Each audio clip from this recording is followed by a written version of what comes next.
New York Giants, San Francisco 49ers, the Thursday nighter. These Giants 1-1, fortunate to be 1-1, opening up down 60-0 after 6 quarters of action. We're in Levi Stadium in Santa Clara, California. The 49ers have looked dominant, now making their home opener at Levi Stadium. 74 Fahrenheit, sunny, 11 miles per hour is the weather. Let's get right into the line history here for this one. On the spread, we're going to use Pinnacle's lines, and Pinnacle doesn't put out these lines until after the games are finished. This came out at -10 at -108 for the 49ers, and they're now at -10.5. Now that 10.5 is plus 104, so it is a slight move. It is just a slight move there. Let's move on to the total in this one. We're sitting at a 45. This opened up at 45. It got up to 46 this yesterday morning at 11:43, and then went right back to 45. Not only that, but since 3:02 p.m., from 3:02 to 5 p.m., there was an 11-cent move to the under just in that 2-hour period. So this has moved 12 cents to the under, and you see almost all the other books hanging 44.5, while there is a 45 here. Slatsy said, have the Giants in survivor pool, feeling very fortunate. What a sweat. Andrew G says, no Saquon on a short week. Now, I mean, Daboll said that he still might be able to play, but we all believe that Saquon won't be there. Sammy Culmer says, leaning to the New York Giants, but I don't know, Barkley playing, like them to carry momentum on a short week and them having stayed out west. So Daboll today said he's hoping at this point that he still suits up, that he hasn't been ruled out. But we all know that the initial thought was this was a 2 to 3 week injury. Al Cervic, 49ers -13.5 at plus 130 has him. Let's take a look at the cash flow here for this Thursday nighter. You have 15% of the tickets and 11% of the cash on the New York Giants. So this is a very, very, very public spot. In terms of tickets right now, there is no other game on the board at 85% of the tickets on one side. Now, the Cowboys have 84% of the tickets. And we're just talking tickets, not cash. The Titans have 84% of the tickets. Bills have 80%. Nobody has that 85 number that the San Francisco 49ers have right now. 85% of tickets, 89% of the cash. From a total perspective, it's 50-50 on the tickets, but 61% of the cash on the under, and we've just seen a move towards the under. Sky Dragon says Saquon will not play. My source is Dennis Garcia's common sense. That makes sense to me. Sky Dragon says over is the play. The Giants' defense is poverty. The offense will keep trying. Short week, defense is tired. I mean, that all makes sense to me. Let's set a table up for Troy Torrence and hear what his thoughts are. And here is this table. The Giants did come back from that 20-0 halftime deficit to shock the Cardinals 31-28. I know a lot of you guys moved on them live. Unfortunately for me, I can only live bet a game that I'm focused solely on, and that was the Cowboys-Jets game. And I cashed the live under 42.5 and under 46.5. But, lost with the Jets on the plus money there. This was the biggest comeback win for the Giants since a 21-point rally in 1949. It was a costly victory as they lost Saquon Barkley. We're still debating the time that he will be out for. Brady says the only look in this game at this number is 49ers first quarter. Niners seemingly score on every first drive, and Giants don't. Hitting 9 wide receivers early to me is the way to go. This spot we've talked about, just betting the 49ers early because of Shanny's 15 scripted plays, at least 15 scripted plays. So the Giants have 3 other running backs on their roster. Matt Breida will be the main one, and then they have Gary Brightwell, third-year pro Gary Brightwell, and they have Eric Gray, rookie, who has yet to play an offensive snap.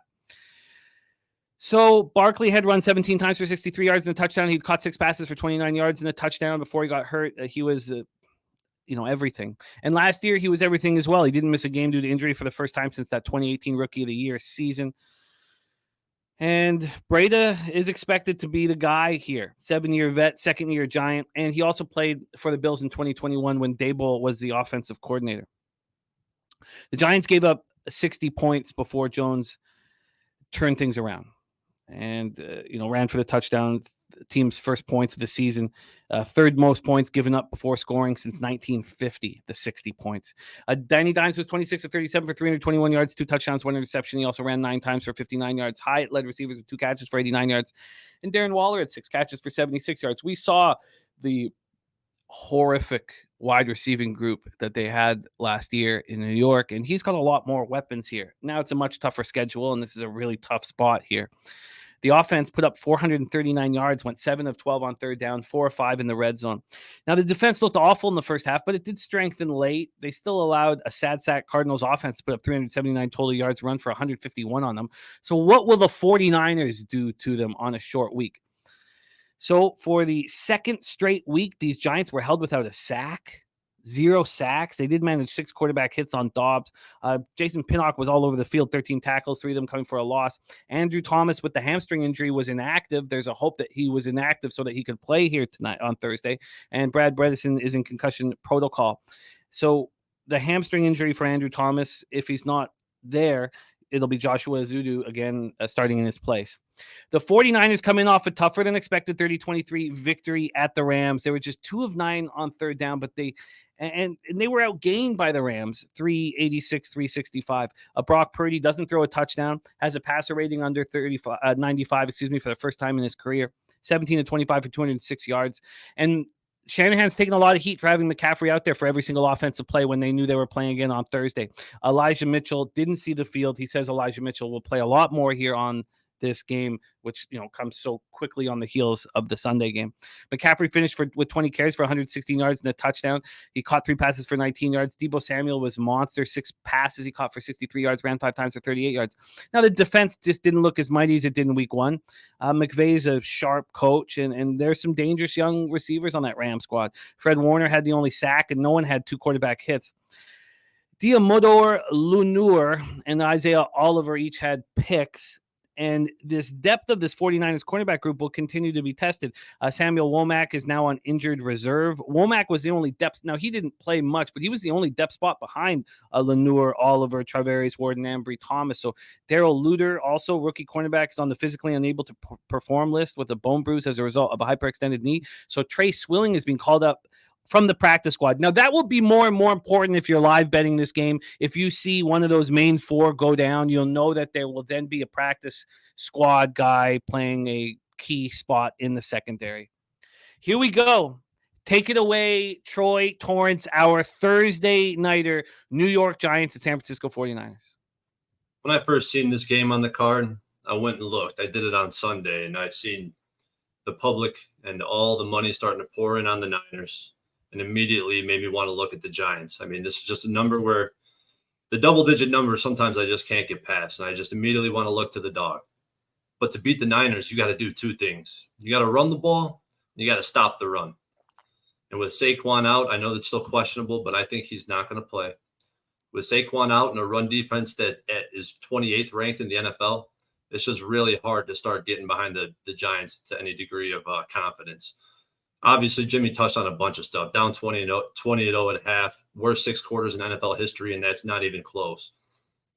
Their pass block, the Giants' offensive line, okay in the run block, okay run block win rate, terrible in the pass blocking. And you could tell Daniel Jones does not trust this offensive line at all. He leads the league in scrambles.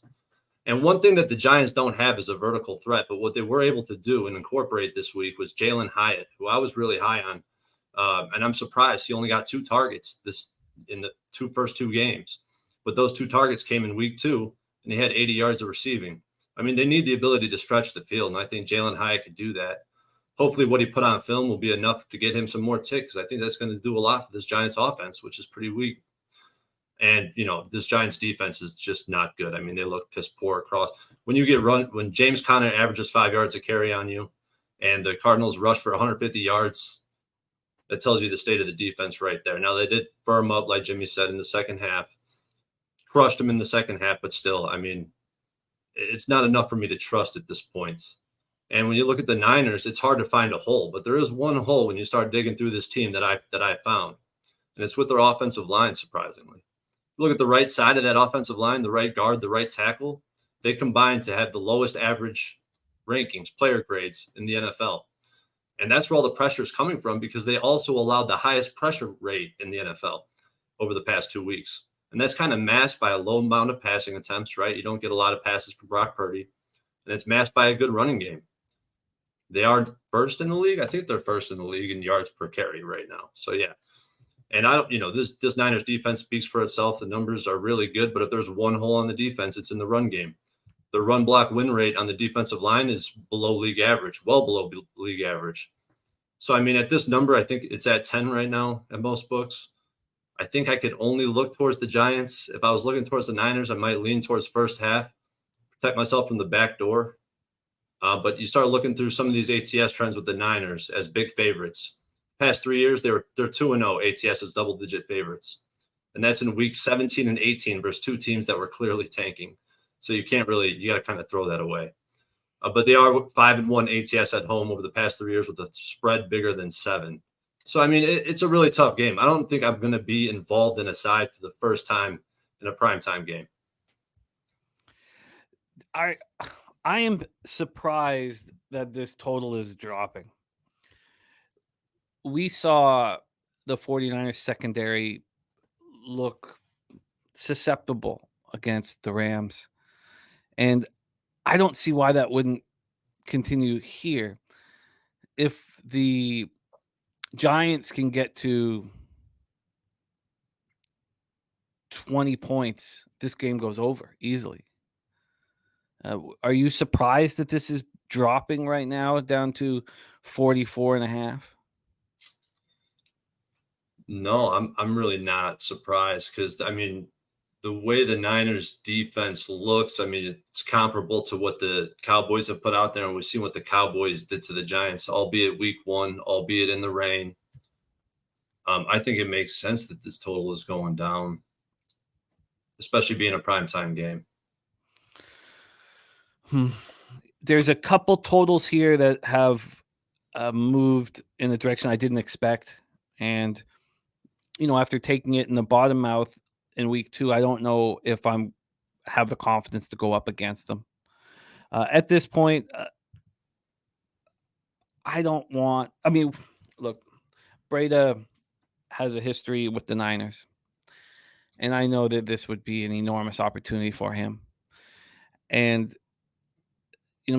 the Giants built some confidence offensively, and I'm interested to see how high this total spread, I should say, really goes, because I imagine when they announce, even though we all expect Barkley to be out, when they announce it, that the line is going to move further towards the 49ers.